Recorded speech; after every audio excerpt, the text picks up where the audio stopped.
সরকারের প্রকল্প পথশ্রী, সেই পথশ্রী নিয়ে প্রচার তো ভুরি ভুরি দেখবার মতো, কিন্তু সেই প্রচারের বাস্তবতার সঙ্গে আদৌ মাঠে ঘাটের বাস্তবতার কোনো মিল রয়েছে কি? হয়তো নেই। সেখানে একেবারে আকাশ আর পাতালের তফাৎ। কিভাবে কেশপুরের একটা নির্দিষ্ট রাস্তার ছবি দেখাবো, দেখুন।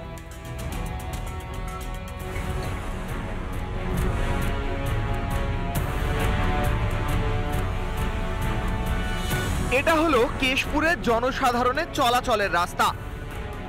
আনন্দপুর থানার করুড়িয়া থেকে বসন্তপুর যাওয়ার রাস্তা কতটা বেহাল দশা তা আমাকে দেখলেই আপনারা বুঝতে পারবেন। দীর্ঘদিন ধরে এই রাস্তাটা সারাইয়ের দাবি তুলে এসেছে গ্রামবাসীরা। এ রাস্তা দিয়ে বাইক বা অন্য কিছু নিয়ে যাতায়াত তো দূরস্থ, এখানে হেঁটে পারাপার করাটাও যথেষ্ট কষ্টসাধ্য। মানুষকে পড়ে যেতে হচ্ছে, সাধারণ রোগীদের নিয়ে যাওয়া যাচ্ছে না।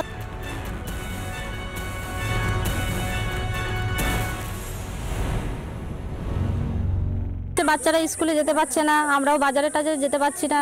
তারপরে এই তো সমস্যা, জল খেয়ে এক বালতি জল আনতে হলেও সেই কাদায় কাদায় আসতে হচ্ছে রাস্তা দেখে। নেতারা কি বলে, রাস্তা বাগিয়ে দিব, ভোট দাও। এই রাস্তা দিয়ে নেতারা আছে? হ্যাঁ, এইদিকে নেতারা আছে। তারপর ভোট পেরোলেই হাওয়া? হ্যাঁ, ভোট পেলে আর কেউ নাই।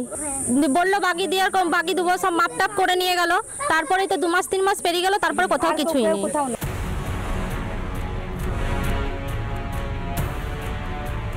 দুটো গ্রাম মিলিয়ে প্রায় 1000 মানুষের বাস, তারা কিন্তু এই রাস্তাটা দিয়েই তাদের নিত্যদিন যাতায়াত করতে হয়। গ্রামে রয়েছে ICDS সেন্টার, রয়েছে শিশু শিক্ষা কেন্দ্র, প্রত্যেকে কিন্তু এই রাস্তাটা ঠিক এইভাবেই কিন্তু নিত্যদিন যাতায়াত করতে হয়। ছাত্রছাত্রীরা স্কুলে আসতে পারছে? অনুপস্থিতির হার বেশি হচ্ছে। আসছে কিছু কিছু গার্জেন কোলে করে দিয়ে আসছে, আবার যখন ছুটি হচ্ছে আমাদেরকে ফোন করতে হচ্ছে গার্জেনদেরকে। যদিও এই রাস্তার হাল নিয়ে একটুও মাথা ব্যথা দেখা গেল না জেলা পরিষদের সহ সভাধিপতির। আর দিদি এই ক বছরে 2,500 থেকে 3,000 রাস্তা করেছেন, তার মধ্যে কোনো একটা আমনপুরের রাস্তা খারাপ হতে পারে কি না হতে পারে, একটু সময় লাগবে, হবে। এটা নিয়ে এত চিন্তাশীল হওয়ার খুব একটা প্রয়োজন আছে বলে মনে করিনি।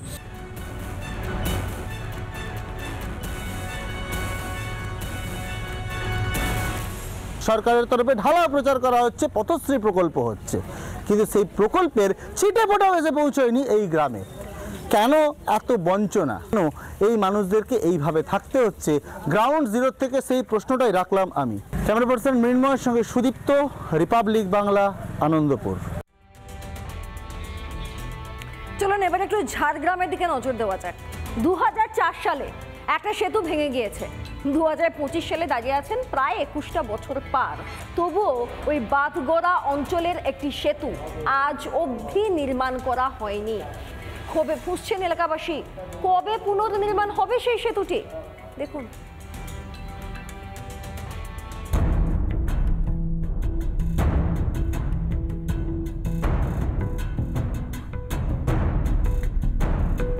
আমি রয়েছি বাঁধগড়া অঞ্চলের কাঠচাড়ার যে খাল রয়েছে সেই খালের ওপর। 20 বছর আগে এখানে ছিল সেতু, সেই সেতু জলের তোড়ে ভেসে গিয়েছে 2004 সালে। কিছুটা দূরে জলের তোড়ে ভেসে গিয়ে সেই ভাঙা জরাজীর্ণ সেতু পড়ে রয়েছে। ঝাড়গ্রামের সাথে যোগাযোগকারী রাস্তা রয়েছে, এই খাল পেরিয়ে খুব কম সময়ে যাতায়াত করা যায়। ছোট থেকে দেখছি ব্রিজটা ভাঙা, আমাদেরকে এই জল দিয়ে যাতায়াত করতে হয়, অনেকই অসুবিধা হয়। সবাই আসে, শুনেছি বলে যে করে দেওয়া হবে, কিন্তু তারপর তো আর কোনো দেখছি না যে করছে বলে। টোটালি হচ্ছে এখানে কাটমানির গল্প। কাটমানি যেখানে নেই, উন্নয়নও সেখানে নেই। কাটমানির উপরে এখানে এরা সব কিছু উন্নয়ন করছে।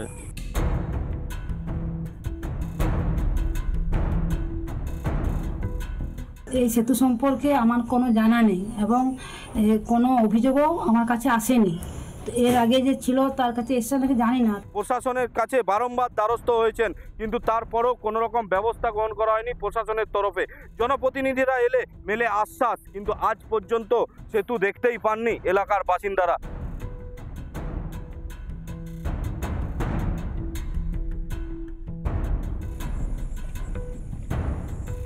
কবে এই এলাকায় কনক্রিটের সেতু হবে সেদিকেই তাকিয়ে রয়েছেন বাসিন্দারা। ঝাড়গ্রাম থেকে রবীন্দ্রনাথ মাইতি, রিপাবলিক বাংলা। ঠিক একই রকম ছবি পশ্চিম মেদিনীপুরেও। চন্দ্রকোনায় একটি স্কুলে পড়ুয়ারা যেতে পারছেন না, তার কারণ একটি কাঠের ব্রিজ ভেঙে পড়েছে। যদিও প্রশাসন আশ্বাস দিয়েছে যে সেই ব্রিজকে মেরামত করে দেওয়া হবে। এখন কতদিনে আদৌ মেরামত হবে এবং স্কুলের পড়ুয়ারা স্কুল অবধি পৌঁছতে পারবেন সেটাই দেখার।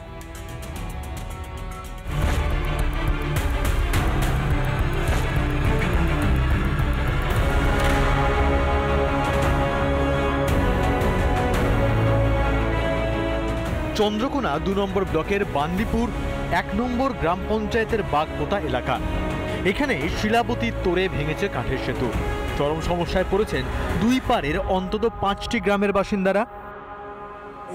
এই একটা বাগপোতা, সেটা হাল্লাবের, শ্রীরামপুর, মধুপুর, আটঘরা, পালনপুর, হাল্লাবের, মোট 5টা গ্রামের ওইধারা ছিল। সব থেকে সমস্যায় পড়েছে নদী তীরবর্তী বাগপোতা হাই স্কুলের অধিকাংশ পড়ুয়া। তাদের স্কুলে যাওয়া বন্ধ হয়ে গিয়েছে।